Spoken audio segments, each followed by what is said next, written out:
Yo, Zaunitas, bem-vindos ao professor. E manos, eu não sei se vocês já viram um canal chamado Enigma.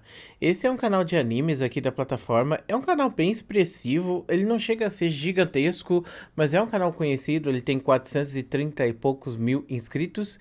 E não só isso, esse canal tem vários vídeos que tem mais de 1 milhão de visualizações. Então o Enigma ele realmente conseguiu conquistar um público expressivo dentro da plataforma do YouTube. E ele faz músicas autorais, né? Ele faz raps de anime, o que de certa forma, né, é algo que ele 100% produz. Porém, recentemente ele tomou 12 strikes. Não foi um strike, nem dois, nem três, foi 12 strikes. Ele tomou 12 strikes da Toei em todos os vídeos que tem One Piece, os vídeos dele que tem One Piece relacionado, né?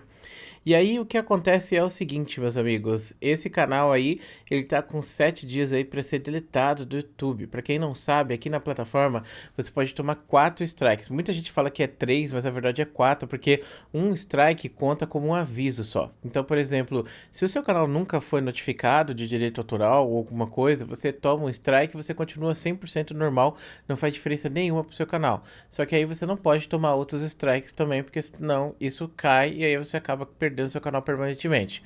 Então o YouTube ele segue esse esquema de 3 strikes, né? Então, se você foi notificado uma vez, beleza, você fica limitado por 7 dias. Você não pode postar mais nada, você não pode mais fazer vídeo durante 7 dias. Se você tomar um segundo strike, aí aumenta o tempo para um mês, eu acho. E o terceiro strike, você tem 7 dias para resolver ele, disputar. Caso contrário, seu canal vai ser removido permanentemente do YouTube. E não só isso, é até assustador porque não é só o seu canal, são todos os seus canais. Muito criador de conteúdo tem 2, 3, 4 canais e são canais populares, inclusive, e eles acabam agindo como se não importasse esses outros canais, eles simplesmente fazem conteúdo nesses canais secundários e tratam os seus canais principais como, tipo, ali eles são 100% tranquilos, ali eles não colocam conteúdo de terceiro, e nesses canais secundários eles colocam. E aí acontece que se você tomar 3 strikes num canal pequeno, que você tem, sei lá, com 50 mil inscritos, você vai perder todos os canais que estão na sua conta. Então, se você tem um canal que tem 10 milhões de inscritos e você tomou 3 strikes num canal que tem 50 mil inscritos, você vai perder a sua conta inteira. Então, é muito importante para os criadores de conteúdo entender que funciona dessa forma o sistema de strikes do YouTube, porque ele é bem sinistro mesmo, né? E uma coisa que poucas pessoas sabem, né, é que existe uma lei chamada DCMA. Essa é a lei que rege todo tipo de conteúdo autoral na internet. É uma lei extremamente atrasada e é uma lei que foi feita com lobismo também lá nos Estados Unidos. É uma lei dos Estados Unidos, mas que se aplica para todas as plataformas online, porque elas geralmente estão nos Estados Unidos também. Então, embora as leis do Brasil para direitos autorais sejam diferentes das leis americanas, a gente acaba de certa forma respeitando essa lei, como por exemplo o Fair Use, que não existe no Brasil, mas a gente acaba respeitando de qualquer maneira. Que para quem não sabe o que é o Fair Use, é basicamente se você fez um vídeo e eu coloquei um trecho dele de 5 ou 10 segundos, eu posso falar do seu vídeo tranquilamente, você não pode derrubar meu vídeo ou reclamar direitos em cima do meu vídeo, entendeu? Caso isso aconteça. Mas lembrando que na legislação brasileira não existe o Fair Use, então você não teria como disputar isso. Mas como o YouTube ele leva em consideração as leis dos Estados Unidos e não as leis do Brasil, isso acaba passando por aí. Agora, sobre o que o DCMA faz, é basicamente banir a galera que coloca música nos vídeos, banir a galera que coloca filme nos vídeos, anime, coisa do tipo. E aí acontece uma situação interessante, porque é o seguinte, clã, tipo, depende da empresa. A empresa que, tipo, ela vê lá e fala, pô, mano, isso aqui é abusivo. Eu não vou pegar e sair derrubando todo mundo que cria conteúdo em cima do meu jogo, ou da minha música, ou da minha série, ou do meu filme. Eu vou deixar que a galera possa compartilhar ideias. Eu vou deixar que alguém, por exemplo, faça um vídeo top 10, né? Os melhores 10 de alguma coisa, e coloque o meu jogo, meu filme, minha música lá. E eu não vou reclamar que eles façam isso. Ou, por exemplo, um criador de conteúdo que possa utilizar uma música de fundo que seja free, entendeu? Então, em tese, as pessoas poderiam reclamar as músicas ou os direitos até mesmo dos jogos de videogame, mas elas não fazem isso porque elas acham que esse sistema é abusivo. Só que algumas empresas, elas não estão ainda adaptadas para o futuro da internet, elas não estão adaptadas para como funcionam as coisas. Então, a lei permite que elas deem strike, derrubem, estraguem o trabalho desses criadores de conteúdo, que no final das contas, né, são a base mais engajada que eles têm. Um exemplo de empresa que é terrível com direitos autorais é a Nintendo. A Nintendo, para você ter noção, ela é tão sinistra com esse tipo de coisa que ela dá strike nela mesma. Lá no Twitter, eles fizeram uma postagem falando recentemente, acho que foi essa semana, falando assim: qual é a sua música favorita de Zelda, alguma coisa assim. E eles postaram uma música do Zelda novo, do Skyward Sword. E no caso, essa música tomou strike deles mesmos. Sabe, eles postaram na conta deles, eles tomaram strikes, porque eles não estão nem aí. Se você pega e usa o conteúdo da Nintendo, eles vão e derrubam em qualquer situação. Agora eles estão ficando mais tranquilos, tanto que você pode colocar, por exemplo, músicas de jogos de Nintendo de fundo e até mesmo jogar jogos de Nintendo de fundo sem ter problemas maiores. Mas muitas empresas japonesas como a Capcom, por exemplo, você não pode usar para fazer react de trailers dos jogos deles, porque senão eles derrubam, basicamente. E isso, bom, segundo a lei permite que isso possa acontecer, mas é entendido entre as pessoas que isso é abusivo e que não deve ser feito. Tanto que tem empresas, né, que liberam isso. E é até interessante vocês pensarem que em 2014, quem queria fazer conteúdo de jogos de videogame era obrigado a entrar em network, porque você não podia monetizar jogos no YouTube, porque os jogos eles eram considerados conteúdo de direito autoral e eles entravam no DCMA. Então, se você fizesse um vídeo de gameplay do Celeste, o seu vídeo podia ser derrubado por causa que a empresa que distribui o Celeste poderia pegar e reclamar os direitos autorais dele. E assim acontecia com todo tipo de jogo. Poucos foram os jogos que foram liberados para você poder criar conteúdo. O League of Legends foi o primeiro jogo a liberar para você criar conteúdo na internet. E é por isso que o League of Legends se tornou um jogo tão popular entre os streamers e até hoje é um dos mais jogados. Porque a Riot foi a primeira empresa a focar nos streamers e liberar que o jogo dela pudesse ser jogado e mostrado para as outras pessoas e principalmente que alguém pudesse criar conteúdo do jogo na internet e ganhar dinheiro com isso de certa forma, né? Ao contrário do que muitas empresas faziam e elas perderam muito espaço por causa disso, né? Mas a questão é, então no caso do Enigma, será que ele vai ser banido mesmo? Bom, uma coisa que é importante falar aqui sobre a questão do Enigma. Se ele pega e faz músicas em cima das músicas do One Piece, ele faz músicas em português, ele faz dublagens, ele faz, sei lá, paródias e coisas do tipo, ele pode sim fazer. Então, se você produz paródia de uma música, a lei brasileira permite que você possa fazer esse tipo de coisa, embora a lei americana não permita. Mas, bom, enfim.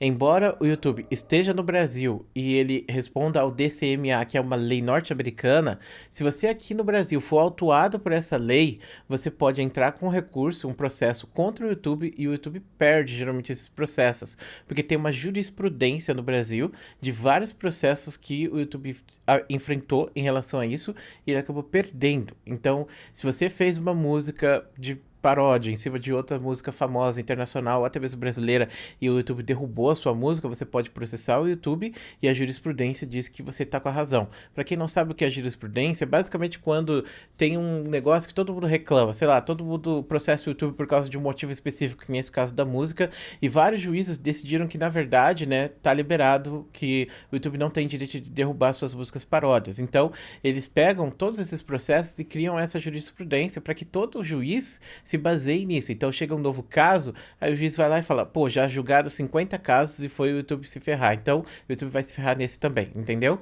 Então pode acontecer nesse caso. Então o YouTube tá errado de dar esses strikes, que na verdade nem é culpa do YouTube, né? É culpa mais da Toei, porque a Toei ela utiliza do bot do YouTube para checar os canais que estão utilizando o conteúdo dela e descobriu que ele estava utilizando o conteúdo de One Piece e acabou dando strike em cima desse conteúdo de One Piece que ele estava fazendo.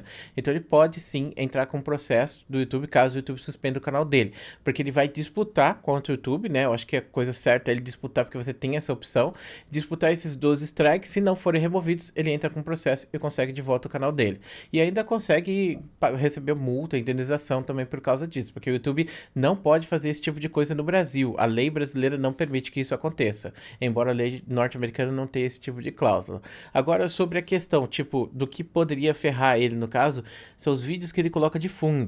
Porque, como eu disse no começo, quando o YouTube era várzea, em 2014, 2012, a gente não podia fazer gameplay no YouTube de certos jogos, principalmente jogos da Nintendo, jogos antigos, porque você acabava tomando strike, você acabava perdendo o seu canal, perdendo a sua monetização. Chegou ao ponto da própria Nintendo criar uma network onde você tinha que se vincular a ela e você dividiria parte dos lucros dos seus vídeos. Então, por exemplo, se eu quisesse jogar Mario, eu tinha que fazer parte de uma network da Nintendo que pegaria, sei lá, 50% do meu rendimento. Então, se eu recebi $100 no vídeo de Mario, ia 50 pra Nintendo, 50 pra mim, embora fosse eu o criador de conteúdo que estivesse trabalhando aquele conteúdo especificamente. E aí o que acontece nesse caso, né, é que embora, por exemplo, as empresas, elas não utilizem dessas cláusulas abusivas do DCMA, as empresas de jogos atualmente, ainda tem empresas que ligam para isso e a maior parte das empresas tem o direito sim de derrubar um canal. Então, por exemplo, como aconteceu com o Xbox Mil Grau, ele foi basicamente extirpado da internet, né? Embora eu nem sei o que aconteceu com ele, se ele sumiu, se ele continua, mas de qualquer maneira, ele poderia ser autuado não por causa das coisas que ele estava fazendo de errado, mas pelo fato dele estar utilizando o nome da marca Xbox e também por causa dos jogos que ele colocava no canal dele.